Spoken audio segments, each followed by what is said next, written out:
बिस्फी के खंगरैटा में दुग्ध उत्पादक सहयोग समिति द्वारा बोनस वितरण कार्यक्रम का किया आयोजन।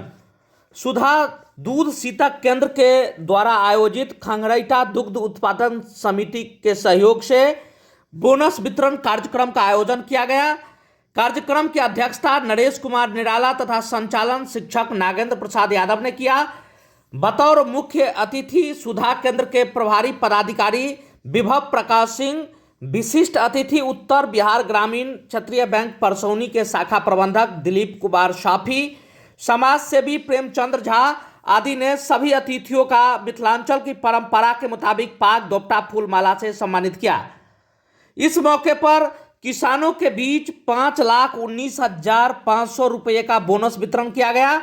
इस दौरान विभिन्न किसानों को साइकिल व अन्य कई गिफ्ट की सामग्रियां वितरित की गई। इसके अलावा खंगरैटा दुग्ध उत्पादक सहयोग समिति के द्वारा स्कूली बच्चों को प्रिंटेड बैग भी उपलब्ध कराया गया कि सभी बच्चों का पुरस्कार